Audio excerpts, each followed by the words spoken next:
Hey there, Knicks fans. How you doing? It's your boy Jonathan Macri with you for another episode of the Knicks Film School Podcast. It is the Sunday show, which we are recording at 3:11 p.m. So there is football going on right now, although I was informed by both of my co-host and my producer that the NFL ceases to exist in their households. I can neither confirm nor deny that, but I will introduce one of those two fine folks. Jeremy Cullen, hello, sir. How are you? Hey, John, I try not to care about football. I gave it as much of a try as I could week 1 against the Vikings. Went to see the Giants play at the toilet bowl known as MetLife. The only thing worse than experiencing the Giants live is getting back from MetLife, getting there and getting back, really. So I tuned out after the first game. I thought, great, this is perfect. I can just not care anymore. And of course, they win a game, or at least it seems like they're about to win a game against the Colts. They're up 28-20 as we're recording right now. Yeah. What's funny is, to me in football, tanking, it doesn't really matter. It doesn't. And I want to go back and look at it. I don't care enough about football to do it, so I'm not going to. But it's an asset play. And now the Giants are about to lose the number 1 pick and hope, their own destiny and all that jazz. It goes to a coin flip, right? If it's strength of schedule. Oh, it is strength of schedule. Okay, sorry. So, but that's the thing. It's just it's stupid, tanking, and I can't tell you how much I enjoy watching the Knicks play as a juxtaposition to the other teams that I have playing right now that are, I guess, free falling and hoping for luck in the future, as opposed to the Knicks, who are hoping for luck in the present and near future. So the Knicks are a great distraction from life and from other sports, and they made this week pretty sweet. That's how I'm doing, John. How are you doing? I'm great. I want to get back to your tanking comments in a second because I think they're relevant to last night's game that was played in the nation's capital of Washington.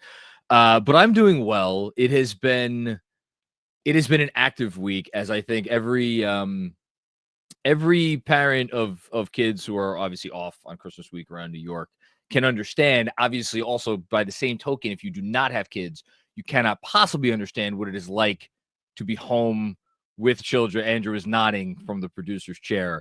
So someday he will understand. He cannot right now, nor can you, obviously. Right. To be clear, Jeremy, we can't understand at all what it's like to be busy during the week of Christmas. No. Yeah. Because you know what else? You know what else? It's not like I grew up in this city during said break. Nope. So you didn't have kids when you were in the city. Exactly. Yeah. So how could I possibly know? Nope. You can't, and that's fine. There's a time and a place for the knowing. It is not here and now for either of you. But yeah, it's been good. Like, we shuffled off to my in-laws' house. We were there for a few days. We just got back a few hours ago from the lovely Kalahari Resort in the Poconos, which is where I will transition into Knicks talk. So obviously they're playing the Wizards last night, and I saw it. What really got me scared was XJ's tweet, or Skeet, I should say, a few hours or a little while, I forget what it was, before the game, promoting the post-game show, which was done excellently by him and Mensa. I was thrilled to tune into that after that game. But he's basically said, not basically, he said, like, come join us afterwards. It's going to be a party because this is going to be a 15-point win. And as soon as I read those words, I'm like, oh, no, it's not going to be a 15-point win, is it? It's going to be something far more dastardly. And so, like, tip-off was at 7 o'clock. As luck would have it, 7 p.m. is right when my older daughter, we had come back from, like, the water park thing and, like, got changed and everything, right when she wanted to go down to the arcade, there's a massive arcade in Kalahari. So I'm like, all right, fine. I get down there. It took me, I don't know, it felt like 2-3 minutes to get on my phone to bring up the game, which actually instead of the crappy Gotham Sports app, I did on the NBA app, because I wasn't in market. So it was great. I could do it the NBA app, which was a nice little bonus. But in that like 2-3 minutes of time from tip off to when I started watching the game, they were down 10-3. So immediately I'm like, I guess I'm gonna have to pay attention to this game really closely all night. And so there I am in the freaking arcade in Kalahari, walking around like an idiot, staring at my phone at this basketball team that was on clearly on the second night of a back-to-back, and like not really giving it the old A game. And then halftime, got up to the room, and had myself a good time watching the rest of this game on my laptop. So to answer your question, how am I doing? All things considered, I'm doing pretty freaking well. I'll say that. Yeah, I was worried because, yes, I saw XJ's tweet, and I also saw Stefan Bondi said similar online, and then, of course, no Poole, no Kuzma, and it should have been every warning sign of a trap game, especially, to your point, back-to-back. And how seriously did I take this game? Well, I was with my parents, and we needed to watch the second half of Marathon Man. Great movie, never seen it before. But Dustin Hoffman, right? Yes. Yeah. Great Dustin Hoffman movie. But I have on the TV Marathon Man, and on my laptop, I have Gotham Sports and the Knicks. And of course, it's a minute and change behind. And so I could look at my phone and get live updates. And then it's like, great, I know what's going to happen 4 days from now is when I'll find out. But I didn't know what was making me more anxious. Was it a thriller about Nazis stealing diamonds, or is it about the Knicks losing to the Capital City Go-Go's? And fortunately, they were able to find a way to win, and that was great, thanks to one Jalen Brunson. But yeah, I didn't know which one was giving me more heart palpitations. I'm gonna do, it was probably a tie. I'm gonna do the first of several like rationalizations right here. I'm pretty sure it was XJ said it on the post game. I thought he nailed it because like what are we 2 years away from expansion, 3 years away from expansion, whatever. I think we're gonna look back on this era, where like Lonnie Walker couldn't get on an NBA team and like Dennis Smith Jr. just got signed to like a G League contract. I think we're gonna look back on this era as like an overdue era for expansion, and I think people are gonna recognize like, yeah, there's some bad teams. Like Washington is not good. Obviously, they're not good even with Jordan Poole and Kyle Kuzma. But like, I watched the whole game. Like, Bilal Coulibaly and what do you call it? The rookie, Bob Carrington. Like they were doing real NBA stuff. Like they looked like they played the part for the vast majority of the night. Now the Knicks defense had a little bit to do with that. And the kid, not from Staten Island, to be very clear. Did you catch those comments from Justin Champ? It was Justin. Right? I was going to ask you how you felt. You want to ask me about it now? Yeah, I do. How did you feel about it, John? The idea that anyone who would ever be from Staten Island, God forbid, right? So for anybody who doesn't know, I hope I get this story correct. He went to college in Staten Island because I think did he go to Wagner? I'm assuming it's Wagner. If it's not Wagner, I don't know. There's not too many other colleges on Staten Island where you can go and play like a decent brand of basketball, as I'm furiously looking up. You don't know it already? What? You don't know colleges in Staten Island? Well, so that's the thing is, no, he went to, so then why is he, so I don't know, hometown Brooklyn. He had some cup of coffee in Staten Island somewhere along the way. And someone asked him about being like a hometown product, local product, this and that. And he's like, just get it straight. I'm from Brooklyn, not Staten Island. And as a person who spent the first 18 years of my life in Staten Island and then moved back periodically after that, I can't even pretend to be upset at him being like, do not group me in with that island. I am from Brooklyn. So yeah, I mean, whatever. It's fine. It's all good. I'll say one thing about Staten Island. I don't know if you've ever been to Enoteca Maria. Great Italian. Yeah, they do Italian. We're getting way off track, but they do Italian food made by grandmothers, and they get grandmothers from another cuisine. So the day I went, it was like Italian, Egyptian fusion. Great food, but I don't blame them. I don't blame them for wanting to be from Brooklyn. Brooklyn's a great borough. When I'm passing through Staten Island, I usually stop by Joe and Pat's. That's my or Danino's. Those are the two. Those are the two spots. Anyway, but it's not even wanting to be from Brooklyn. He's from Brooklyn. He's from Brooklyn. So yes, just wanted to make sure nobody. Okay. Anyway, try to bring us back here. Like. You could give a team an advantage, or you could give a team a little bit of rope, or in the Knicks case, certainly in the first quarter of that game, you give a team a lot of rope. It's up to them to take it. And the Wizards took it and they kind of ran with it. Bring it back all the way to the top of the show, you're saying you're downplaying the idea of tanking. I had a little conversation with who's this? Will Clayton. Yeah, Will Clayton, who kind of covers the Wizards here, and he was saying like that is the absolute perfect tanking loss if you're the Wizards, because you got all these great performances from all these young players. You took a team that is ostensibly a contender. We'll talk about that in a moment. To the brink, and then you just came up short, so you retain your tanking standing. So I think it's like everybody came out of that game happy, right? Except for Tom Thibodeau, I'm sure, but because he's never happy. He's never happy. He's only happy unless he's miserable, which means he's happy, because I'm sure he was miserable that his team had to go to those lengths, but they did, and we are sitting here now. It's been a week since we recorded. And in that week, the Knicks have played 4 games, and the Knicks have won 4 games. Monday against the Raptors, Christmas against the Spurs, Friday against the Magic, and then obviously the game that we're talking about, second night of back against Washington. None of those teams, one of those teams is over 500, but the one team that's over 500 is the Magic, who is obviously missing guys due to injury. I think we were all very impressed by the Spurs on Christmas, but their record kind of is what it is. They're not. They could very well not even make the playoffs this year. They could miss the play-in for all we know. And then you had the Raptors and Wizards, who are bad. So I feel like it is such an interesting extension of this conversation. We've been having a version of the same conversation, I feel like, for weeks, which is like you look at the metrics of the team. They're up to. I looked just a second ago, 13th in defense. 5th in net rating. The Grizzlies are playing in Oklahoma City later tonight. I believe they don't have Ja Morant. So the Knicks could be by themselves with the 4th best record in the league by the time people listen to this podcast. They got, we have the stat that was going around last night. First team before January 1st. Have 4 different players score over 40. The talent is clearly there. When it hums, it is impressive. Like all these great things that every Knicks fan should be on cloud 9.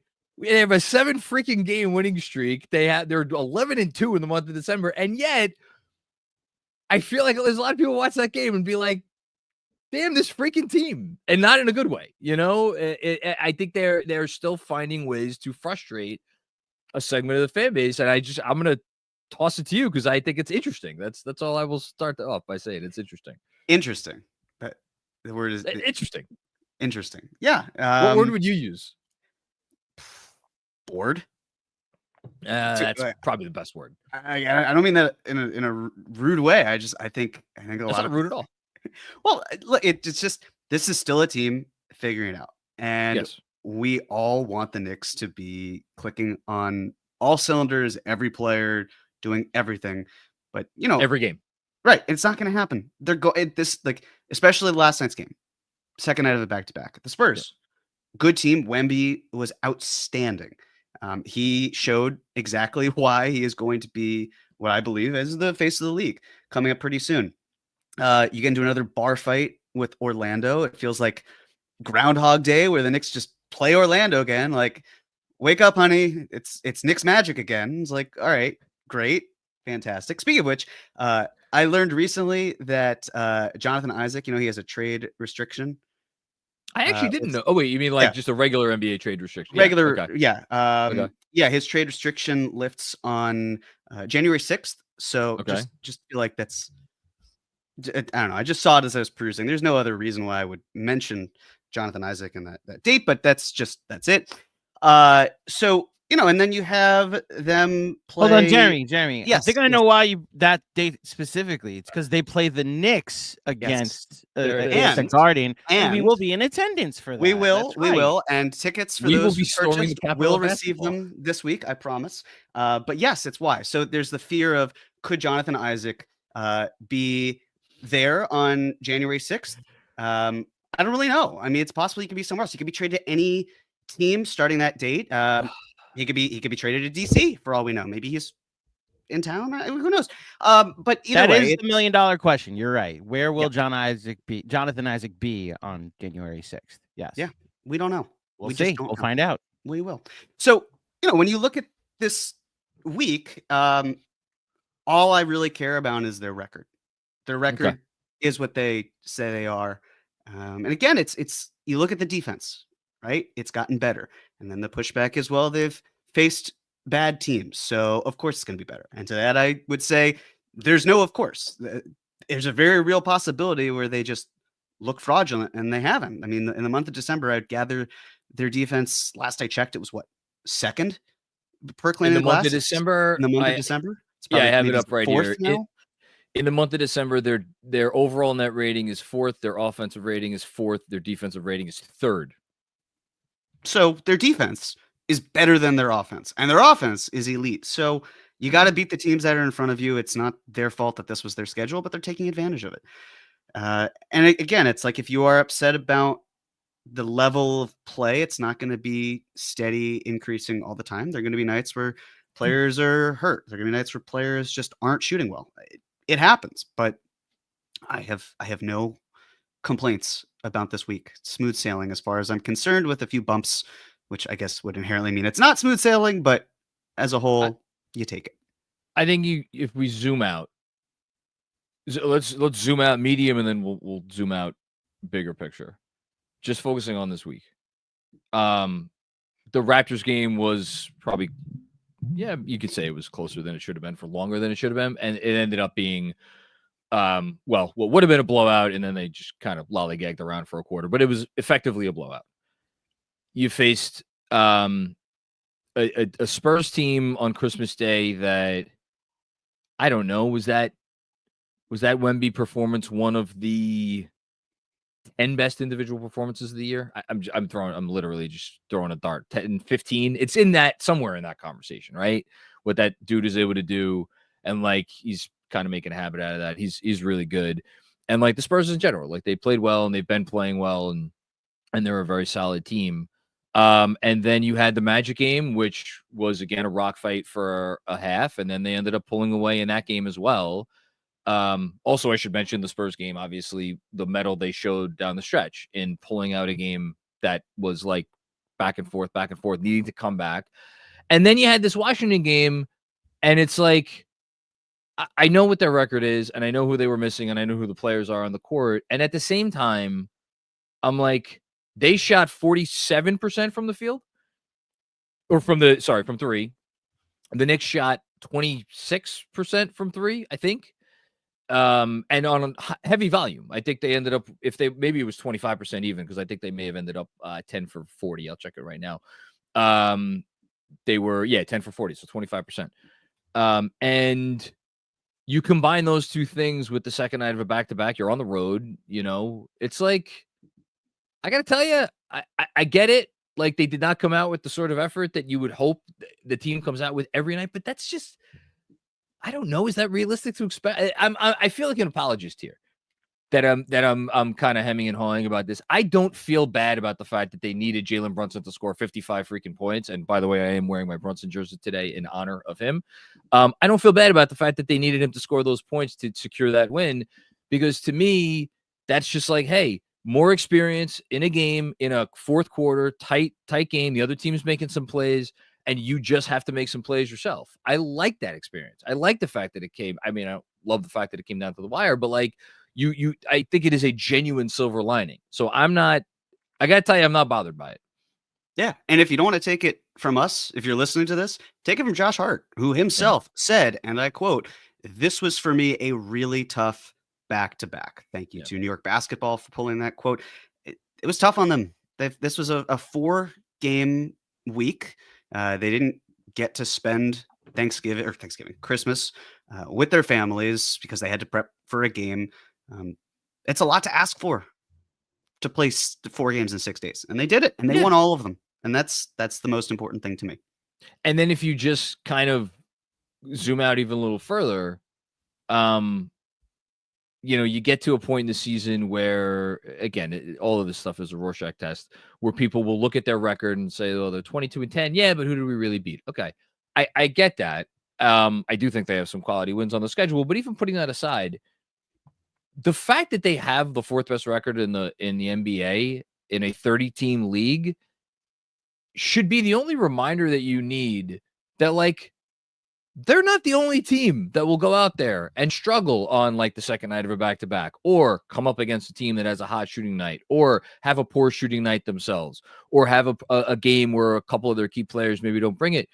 Like it's such a, the phrase is overused for a reason, but you just said it. You are what your record says you are. If their record is that they're the fourth best team in the league, that means something to me. It means that whereas other teams may have faltered in situations that were adverse, the Knicks slowly but surely, because what did they start off? 11-8. I think they were actually 5-6 at one point. Like not only are they in a good spot, but considering how they started the season, it is clearly trending in the right direction. And as we always say, as a caveat, does it mean there's going to be, completely smooth sailing from here on in? No, there's always going to be bumps. It's a long season.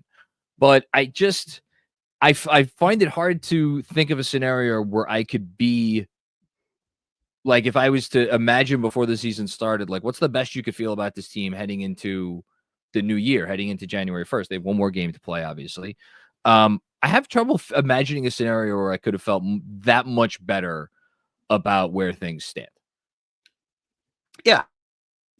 Towards the beginning of the year, one thing that we discussed was that 2010-2011 Miami Heat team, their first year together. And one thing I said was, I am not saying that this Knicks team is that Heat team. It was purely about guys needing time to gel. And that Heat team started 9-8. And then lo and behold, they finished 58-24, which quick math means that they finished 49-16 after that. The Knicks, to your point, they were 5-6 through 11 games. They are currently 22-10. That means that since the loss to the Bulls on November 13th, they're 17-4. If I told you that the Knicks won 17 of 21 games, you probably wouldn't be upset about it. Not you, of course, the general you. And you, the general, you shouldn't be upset. There are things to address. There are things that need to be addressed in-house.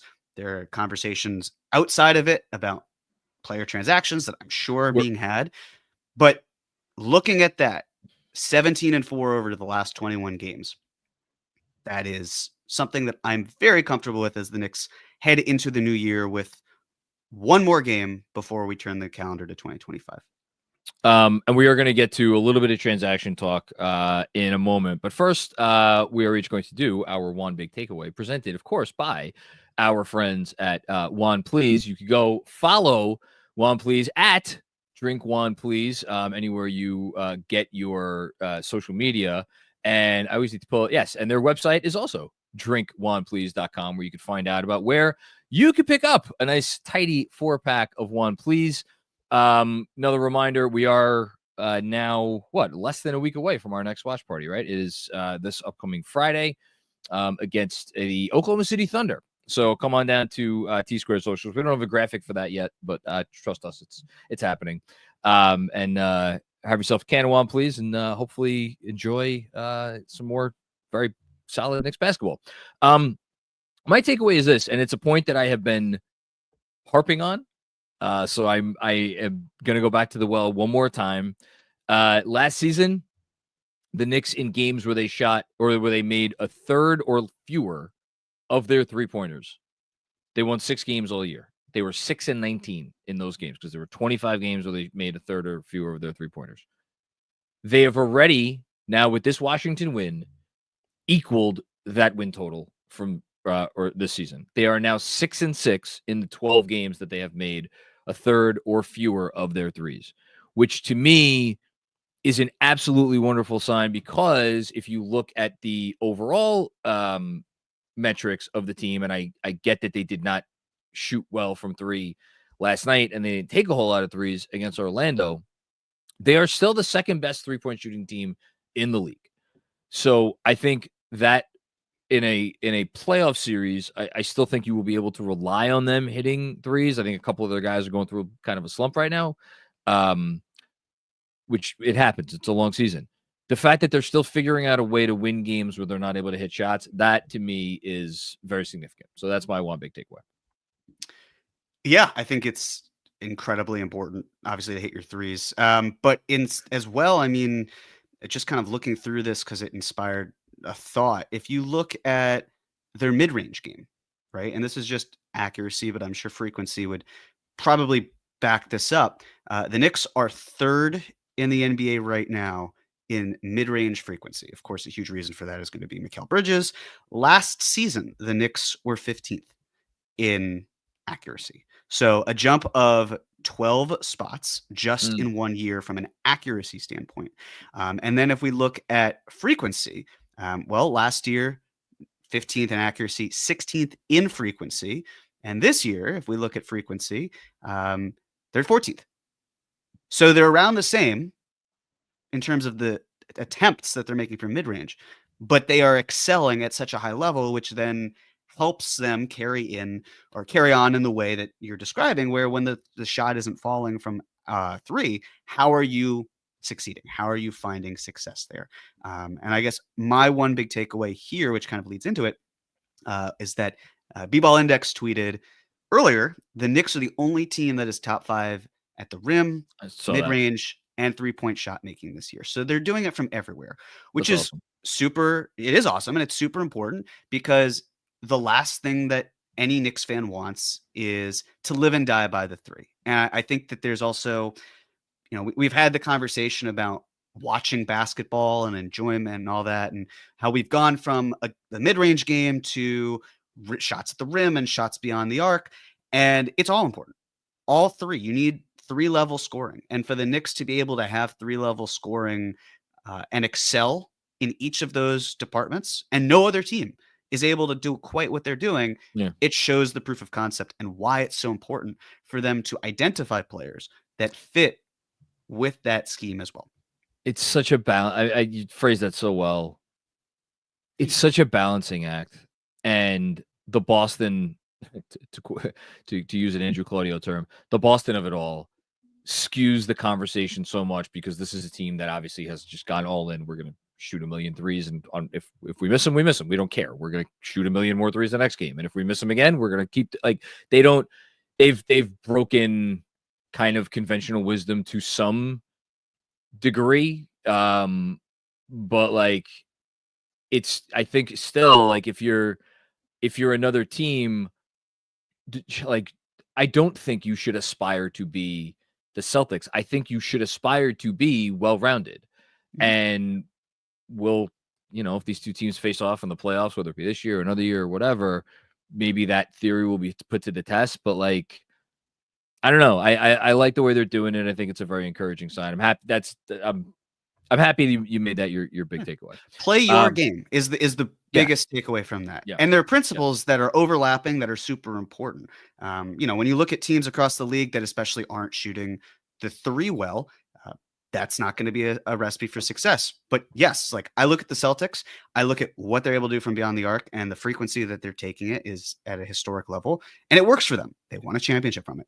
It doesn't mean you have to match exactly what they do. And the Knicks haven't. And that's good. It diversifies their offense in a way that I like quite a bit. So let's do this before we want to do a couple things before we get to our weekly awards.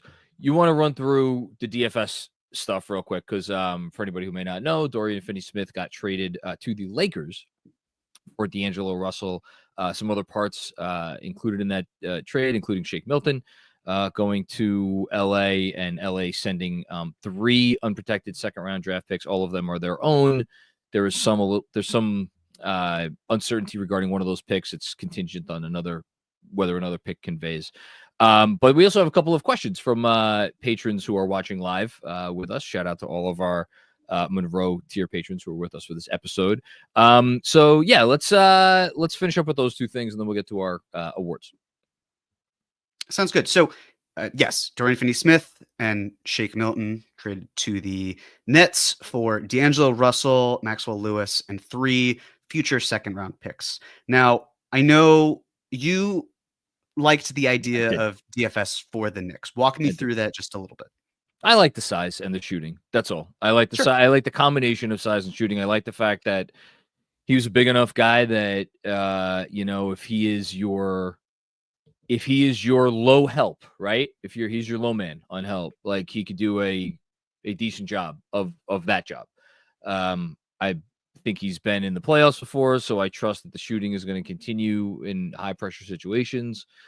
And you know what? If you need to play him in like an all wing lineup as just another switchable guy, it's so interesting that in the last week now we had the San Antonio game where he didn't have Brunson or Towns on the floor. And then even last night, it was Magic game. Was it? I'm getting confused. But we've seen multiple instances of him taking Brunson off the court late in the fourth quarter and entrusting the offense essentially to Mikal Bridges / Karl Anthony Towns a little bit. So like to add another wing to that mix, I thought would be nice. But I also get where you're coming from with this, which is I think what you're going to elucidate right now. Yeah, the prevailing thought I've seen, and this has only been limited because it's only been a few hours since the trade broke, but it was kind of like, well, you're telling me the Knicks couldn't have done more than that. And of course, if they were to make any move, it would have involved Mitchell Robinson. But here's my thought process with DFS. First off, it has to start with the money. It always does. We talked a little bit about, hey, there's a player option. Do I think that Dorian Finney-Smith is going to command significantly more than his player option, which I believe is like $13 million? It's 15.4. The answer is no. I don't think he will. But I'm going to ask you, what's today's date, John? Today is December 29th. Okay. What is 6 months from now? 6. I knew you were going someplace like this. June 29th. Okay. What usually happens around the end of June? I mean, there's the draft, there's trades, there's the start of free agency in July 1st or June 30th, whatever it is. Right. And what happens right before free agency? And right in between the draft and free agency, closer to free agency? I feel like this is a trick question. I don't know. Tell me. Player options and team options get decided. Oh, sure. So the timing of this feels relevant because the Nets could have held on to him for longer, but with DFS, there's now a possibility where whether it had been Memphis or in this case it'll be LA, he can actually opt in and then extend off of that, which would give him a little bit more money than if he were to opt out and then go to the Lakers and say, hey, I kind of have you over a barrel here because you're not going to let me walk and you have bird rights, but because he's 32 years old this summer, all that. So the timing of this felt relevant. It didn't seem like, hey, let's just kick the can down the road. It was, this is someone where if we get him in the building, he can get into his player option if that's something he wants and then extend off of that. But in terms of DFS, I mean, we just talked through what the Knicks love, right? Or what they're really good at offensively. Yep. It's making shots at the rim, making shots in mid-range, making shots from 3-point range. That's not really his game. His mid-range game for his entire career has been non-existent. Yep. If you look at the minutes, right, I'm all for the idea of giving Mikal Bridges, OG Anunoby, Josh Hart fewer minutes. But let's focus on two of those guys, which is Mikal Bridges and OG Anunoby. Mikal Bridges is averaging 39 minutes a game. OG Anunoby is averaging 36. Even if you brought them down a little bit, I don't really know where the minutes are for someone who's currently averaging 29, who has also been a consistent starter since the 2019-20 season. So you're saying to Dorian Finney-Smith, we want to bring you into the fold. Now they could have moved Josh Hart from the starting lineup, but it's not something I see them doing because then they're sacrificing rebounding to such a degree. We know that Josh Hart is a fantastic rebounder. And, historically before the big trade, Dorian Finney-Smith was a very good offensive rebounder, but since then he has hung back and he's played differently. All this being said it didn't ever really make a whole lot of sense to me for why he would be the best candidate for the Knicks.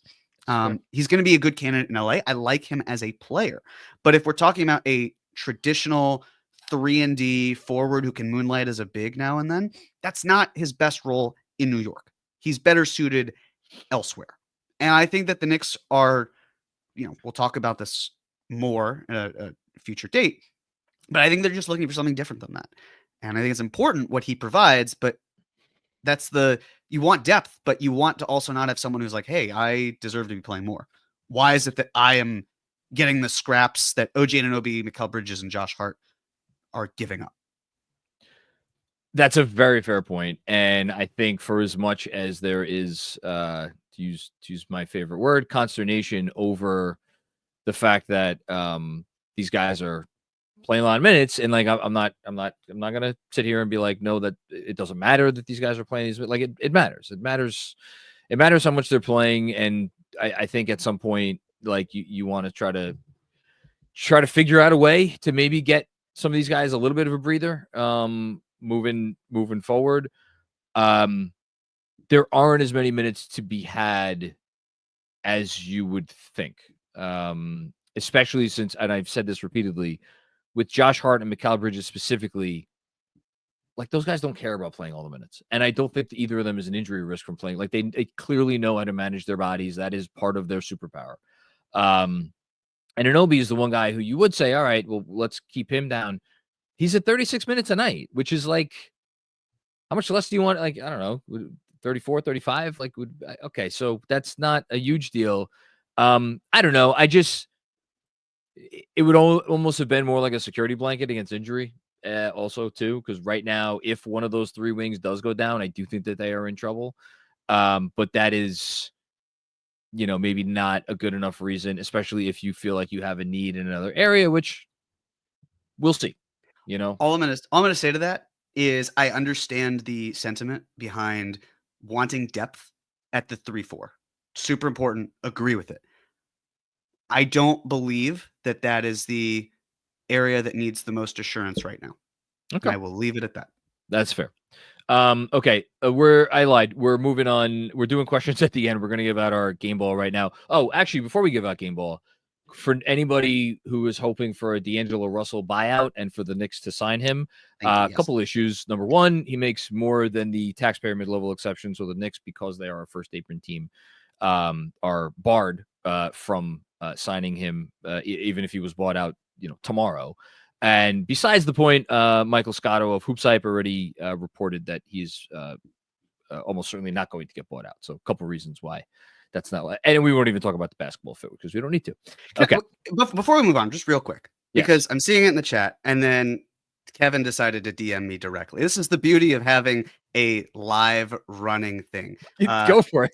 Kevin is saying, I don't understand your argument. John, is there anything about what I just said with DFS that doesn't make sense that I can clear up right now? Because I thought what I said was pretty clear. No, I think it makes clear. I think Kevin's larger point is that, he'd be just happy to come to any contending team and just play whatever minutes are available. And like respectfully to anybody who thinks that, I just don't think that's reality. I think, Dorian Finney-Smith is young enough. What is he, about 30, 31, whatever it is, where he's looking at like, okay, especially in this era of basketball where guys with my skill set are really, really valued. I think he wants one more big contract, and I think one more big contract is going to be important for him. And so, yeah, I wouldn't be surprised if that played a bit of a role. But, and look, also the other thing is here, as you just said, they would have had to trade Mitchell Robinson to acquire Dorian Finney-Smith. There's no other realistic way. Mm-hmm. I have my own thoughts and theories and things about their thoughts about Mitchell Robinson and eventual plans for Mitchell Robinson, and thoughts about his, fit on the team this year, moving forward as a trade piece, as a roster piece, so on and so forth. You have your thoughts. We all have our thoughts. Ultimately, we have no idea what the Knicks are thinking, and Leon Rose is thinking where that's concerned. So it's very possible that he looked at the possibility of Dorian Finney-Smith and how many picks, whether in terms of second-round picks or a protected first-round pick or whatever, it would have taken to get him, plus Mitchell Robinson, and said, you know what? We would rather keep the powder dry for whatever reason. Now, we're 4.5 years into this thing. I think we've all learned to trust Leon Rose. I'm happy to trust him at this point and see what he's got in store. But, we'll revisit. How about this? We could all agree to revisit this once we see what the Knicks do, not only at the deadline, but if it extends into the offseason, we could revisit it then. And the other thing here is, because Kevin's response, and I'm going to just air out the DMs because it's good. It's content here where it's important. Was saying how all of these 31, players that are auditioning, that teams are auditioning, will have heavier minutes loads. And again, to that point, I say, well, if you're only looking at wings and forwards as guys who are being auditioned, like, then sure, you're right. But also, if there are other key positions or other spots where the Knicks might be targeting or thinking about, it doesn't have to be the case. I don't think it's going to be the biggest minutes issue, but yes, I will elaborate on that further. And I I try not to tip my hand too much. I said a little bit, very but good job of it. in terms of the last pod, like there are things I talked about. There are other things that I think also would potentially negate that. It's content. I trying to stretch it out. Hard to do in one pod. So keep it in the back pocket. All right. Game ball. Given out to a player, coach, or entity who has achieved something noteworthy this week. I get to go first. I haven't bragged yet on this pod. But look, it's a win-win for me. Everybody's happy, right? Yeah. There you go. Boy, oh boy, this is tough because recency bias. I mean, this is the most obvious game ball in the history of the universe. Jalen Brunson just scored 55 freaking points, put up a double nickel in a game where they needed every single one of those points to beat the lowly Wizards. It was unbelievable, that performance. He went. This is the one stat that I haven't had time to look up, and I will literally do the math right now, because the only frustrating part of it, I'm sure it was frustrating for him as well, is that he had such an off night from three, and you could tell he was like, please, can some of these threes go down? I have no legs, which is probably why the threes were going down. But eventually he was relegated to like, okay, I guess I'm going to have to do this the hard way. And he did. And to that point, Jalen Brunson, 15 for 20 from 2-point range. That is, again, on a night where everybody knew it was coming, 15 for 20 from 2-point range. So it is the lowest hanging fruit in the world. I'm wearing his jersey today, and yet I'm giving it to Mikal Bridges. I have to give it to Mikal Bridges because he put forth, for me, the best performance by a Knick this season on Christmas Day. And should it matter to me that it was a national TV game and had the Knicks lost, it would have been nothing but Wemby content for the foreseeable future, even though it is still kind of nothing but Wemby content for the foreseeable future. Yeah, but at least we got him. Wemby did his thing, but we got him. We got the better of them. And the only reason we got the better of Wemby and the Spurs is because of Mikal Bridges. His two-way play in that game is the stuff of legend. It's not King's 60-point game on Christmas, but my God, was it damn close. It felt close in spirit, even though I never watched that game, but from what I've gathered about it. And they lost that game, by the way, on Christmas. What? No, I feel like you were watching that game. Yeah, from the womb. Yeah, no, it was just a really, really special performance in what was one of the games of the year in the NBA, let alone Knicks games. So Mikal Bridges, congratulations. And also just like, he's just been outstanding recently. He's having maybe the best month of his career. And he just continues to play really well. So Mikal Bridges, you get my game ball. I would have picked Mikal Bridges had you not, so I'm glad you went in that direction. Yeah, I mean, he's the reason why people's Christmas, Hanukkah, or just December 25th was meaningful.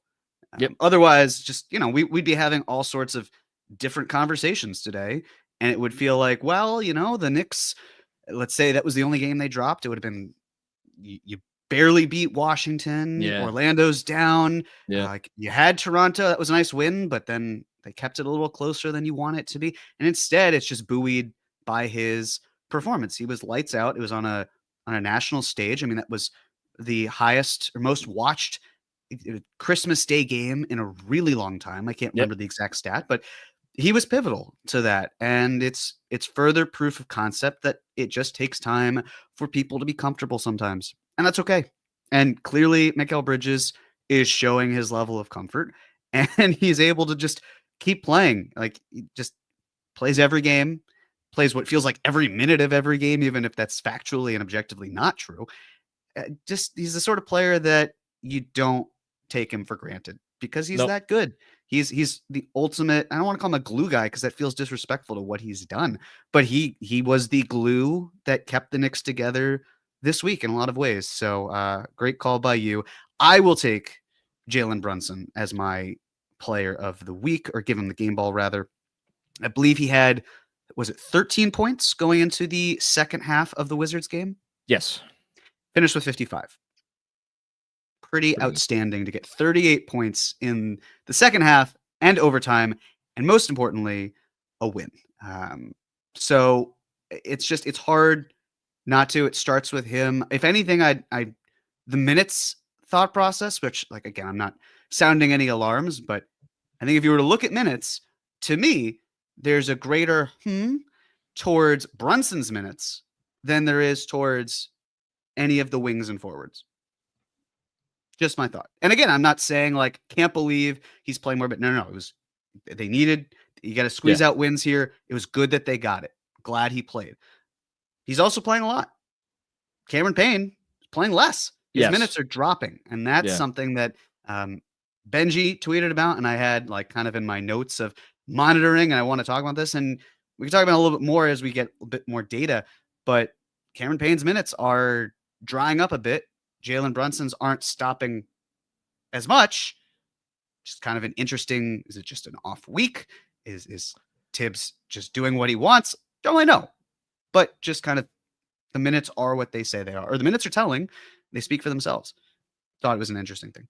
We should also mention Landry Shamet back in the rotation. Has played in terms of rotation minutes in the first half of the last two games. Has not played in the second half, just like Cameron Payne has not played in the second half. I agree it is worth monitoring.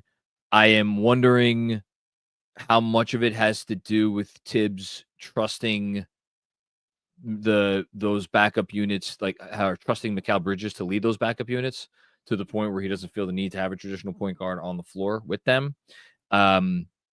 Worth looking at more as the sample size increases. It's still pretty recent. So I don't know that we need to delve too deeply on it yet, but something we'll definitely return to in the weeks to come. Okay. Detention. No. Yes, Andrew. The Knicks went 4-0 this week. Detention is closed. I was just saying. Can I do one detention real quick? No, detention is closed this week. The Knicks went 4-0. It's not a Knicks player, though. Go on. I just want to put the Kings in detention. Oh, they fired a coach. Yeah, they fired a coach. You know what? I was so happy about it. Not that I was like actively rooting for them, but I didn't mind waking up this morning and seeing that they lost last night after that despicable thing that they did to Mike Brown. So that's all. The cardinal sin of basketball and sports in general, firing a head coach. Yes, exactly. Precisely. Yes. Could not. I'm just the adjustment we're making. We're giving out a second game ball this week. That's what we're gonna have you both do. And I am gonna give one out myself, a game ball to my mom, Mama Claudio. It is her birthday today, so happy birthday, Mom. It is your 25th birthday for however many times in a row you want to acknowledge. Happy birthday, Mom. And yeah, that's all I have to say about that.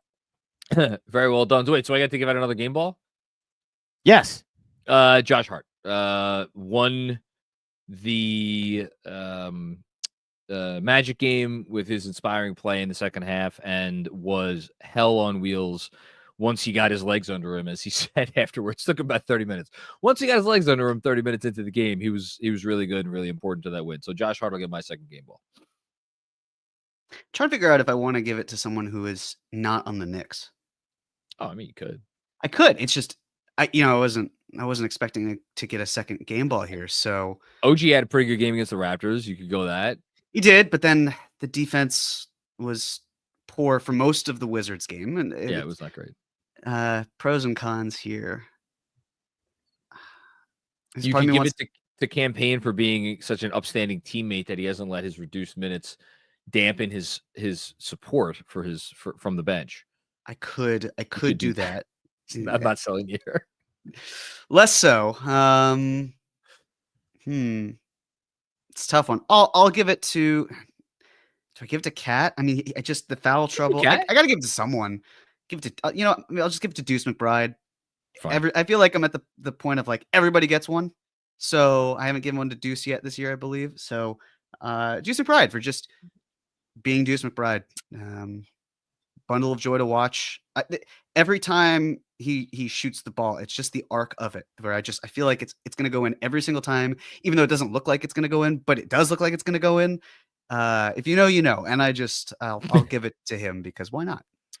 I forget what game it was this week where he came in and he hit 2 threes right off the bat, and the Knicks were down at the time, and I thought they were really big for momentum. But Deuce is great. Probably should get a little bit more love. Okay, no detention. We will move on to predictions, and then we'll answer some questions before we get out of here. Okay, I go first because I went 4-0, which Jeremy handed to me on a silver platter, and I was after I was a chicken shit the week before. I did not go 2-2 this week. I went 4-0. Okay, your games this week. It is another 4-game week with another back-to-back. So we have Monday against the Wizards. That's in Washington. Then we have Wednesday, New Year's Day. That is versus the Utah Jazz at home. Those are 7 and 7:30 p.m. start times, respectively. Then Friday, again, T-Squared Social Watch Party. That's 8 p.m. start time at Oklahoma City. And then we have another road back-to-back. They fly into Chicago from Oklahoma City. That Chicago game is Saturday. That is also an 8 p.m. start time. Chicago Bulls, very frisky team here. This is a tough one. And I will say they are on a 7-game winning streak right now. This team has managed to go on not 1, not 2, but 3 9-game winning streaks in each of their 3 quote-unquote successful seasons under Tom Thibodeau. The We Here year, they went on a 9-game winning streak. Brunson's first year, they went on a 9-game winning streak. And then last season, they went on a 9-game winning streak. They have not yet been able to push a winning streak to 10 games. I don't want to get ahead of ourselves. Obviously, they would need to win 2 more games to be able to get the chance to push it to 10 games. I'm going to go 3-1. I want to be positive. I think there are a few different ways they could get to 3-1. I thought about going 2-2. I maybe thought for a second about going 4-0. Ultimately, I'm split between those, so I'm going to take the middle. Well, I'm not surprised, but also I'm a little confused because you want to be positive, but you're saying that streak doesn't go to 11. I mean, I would love for it to go to 11. Honestly, I'd be perfectly fine if they extended it to 10 with a nice win in Oklahoma City, and then they could get their freaking doors blown off by Chicago, and I don't think I'd care. I would, but I respect it. I understand. Head says 2-2. Heart says 4-0. I know what I'd do if I were you. I mean, sure, but at this point, you know, let's make this Spinal Tap goes to 11. Hell yeah! I love it. Hell yeah, Jeremy. Yeah, that's fantastic. I'm so down in the ranking in the standings this year. What are the standings? Gotta be bold. A lot to less, which is fine. I genuinely have no idea what. I have no idea either. It's the same standings as the Jets-Bills game, I believe. I actually saw the score of that game before. So yeah. Also, shout out to the Giants to make it close and then pick off Flacco and score a touchdown. So this score is. I'm not even like talking shit because as we discussed earlier this week, I'm not a Jets fan anymore. This score is hilarious. They have 45 points in a game that doesn't matter. You know how many years they went without scoring 30? Yeah. And now Drew Lock has gotten them to 45 points against a team that's actually trying to make the playoffs in the Indianapolis Colts. When's their last home win? Like 2 years ago? Well, it's long enough that the Rangers have won in MetLife before the Giants. Yes, that's right. That's right. Yeah. I promise I'm not projecting anything onto you. You're good. This is a hilarious win that the Giants are about to get. Look, now they just have to trade up for a quarterback instead of having the prized pick and being able to take one where they should be. So here's what it is. You didn't really want the first pick anyway. Okay. We're gonna take a couple questions here, right? Sure. Okay. So let's end of the show. Yes. Let's do I saw from JUAN. Want to know our thoughts on a Cody Martin, Nick Richards package from the Hornets for Mitchell Robinson. I've answered this before to JUAN directly, so I'm not going to speak much on it. I don't think it's enough for for Mitch. And I say that knowing that Mitch's value may not be as high as we would like it to be right now. If Cody Martin was a guy that I thought anybody was going to guard in the playoffs, I would maybe feel differently. But I think the fact that he is such an inconsistent three-point shooter and teams are just going to let him fire away, and I don't know that's what I want to bring back. And like Nick Richards is fine, but I'm not. Again, I may just as well want Precious to take those minutes instead. Say nothing of Mitch maybe taking those minutes. Sure, yeah, sure. I'll plead the fifth on this one soon. I promise I'll answer it, but I'm not going to say anything now. Okay, that's fine. And then we had a question from Kevin Danishevsky. Where are you guys about potentially standings jockeying? Well, Boston or New York could go on a run and catch Cleveland. It is becoming daunting. I would agree with that. I don't think either. I definitely don't think the Knicks are catching Cleveland. I don't think Boston is either. Is it possible this dynamic leads to more rest for the Knicks players? Huh? Did they fire the coach? Since last night? Come on. That's a silly question. Yeah. Do you have anything to add on this, Jeremy? I mean, if the game 82 last year, the Knicks did everything in their power to be the second seed.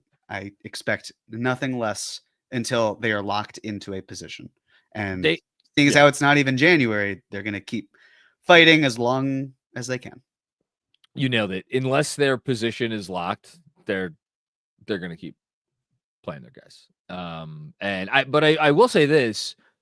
For as much as I do think there is a possibility that they could get in a standings race with Boston, I think it is probably more likely that we are sitting.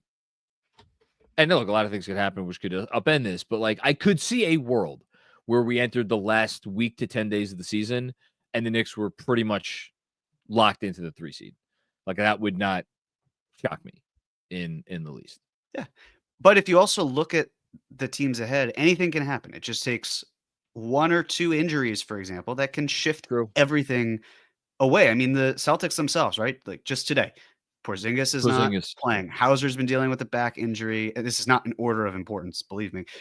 Drew Holiday has been banged up. Jaylen Brown had an incredible game against the Pacers last game, but was having a really rough 2 weeks. I mean, the margin of error is very small, and it just takes a couple wins in, January or the dog days of the NBA season. And then suddenly you've leapfrogged another team and maybe you don't look back. I find it hard to believe that the Knicks would say, you know what? We're comfortable with the premise of only having home court advantage for the first round of the playoffs. And then if and when we advance, being the road team the rest of the way. Yeah. Yeah, no, I think, I mean, and look, they're an organization that values wins. That's all there is to it. So they'll keep their foot on the gas until such point that it no longer needs to be on the gas. We'll leave it at that. Okay. This was good. Anything else, Jeremy, from you? Happy New Year to all, and to all a Happy New Year. Are you going out for New Year's Eve? I am indeed. Very nice. Seeing some friends, getting dinner. Clock will strike midnight, and then it'll be a new year. How would you rate this year? How would I rate this year? Yeah. In general, or like from a Knicks perspective? Take it however you want. From a Knicks perspective, it was probably the best calendar year of my life, or at least my time as a Knicks fan.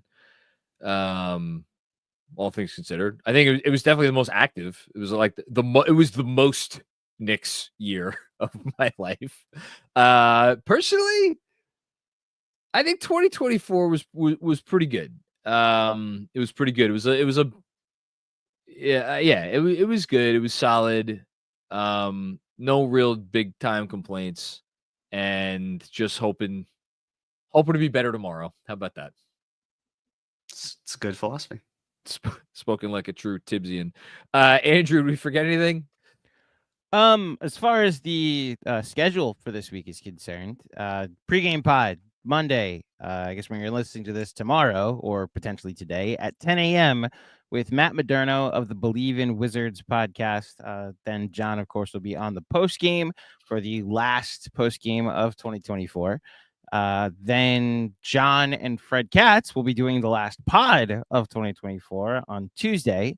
And then New Year's Day, just for those wondering, we will have a pregame pod at noon with Andy Larson of the Salt Lake City Tribune, followed up with John on the postgame after the game against the Jazz, all setting up for Friday night, which will be the Knicks and Isaiah Hartenstein in their matchup, potentially going for 10 straight wins with us at T Squared Social. So this Friday, be there, be square. Be there, be T Squared. And as these fine gentlemen said, Happy New Year. Thank you for a great 2024. It's not over yet. Finished out strong. But yeah, I hope everybody has a happy New Year. And to those celebrating, happy 5th day of Hanukkah, Jeremy. 5th night of Hanukkah. 5, 6, It's 7, 5th, yes. 9. Yes. Yeah. Yes. Happy Hanukkah. I went to a Hanukkah dinner on Thursday, Jeremy. It was good. We lit the candle. They were pinstripes because they went to a bunch of Yankee fans. So it was good. Good. So that means the last night of Hanukkah is New Year's Day. Yes, because the Year's first Day. day of Hanukkah was Christmas. Christmas. Okay. Yep. Happy Hanukkah. Happy Kwanzaa. So celebrating. Yeah, it's I'm happy we're with members of the tribe. Yes. Yankees fans, of course, not Obviously. Jews. Yes. I mean, happy you're with Jews, of course, but primarily Yankees fans. Yes. They did not like the Mets hat I wore and the Juan Soto jersey that I told them got pre-ordered. So I wonder why that could be the case. This is like every time baseball comes up, the two of you are gonna be. This is just what's gonna happen for like the next 15, however many years. 15 years. 15 years. And then if they don't win the World Series, you're like, yeah, but, and then I'll be like, yeah, but. No, it'll be a lifetime. Honestly, it won't be 15 years. Either way, no matter how it goes. But maybe we're both happy. Well, I hope for both of your sakes you are. That's for sure. I am. All right. Thank you, Andrew. Thank you, Jeremy. Thank you to our patrons who tuned in for this episode live. And of course, everybody out there, thanks for listening to or watching another episode of the Knicks Film School Podcast. As always, you can help us out in any way you feel like it by either subscribing to the YouTube channel, giving the pod a 5-star rating, leaving a kind review. Just telling your friends, Knicks Film School is where it's at. Until next week, everybody, again, have a happy new year, and we will talk to you soon. Peace out.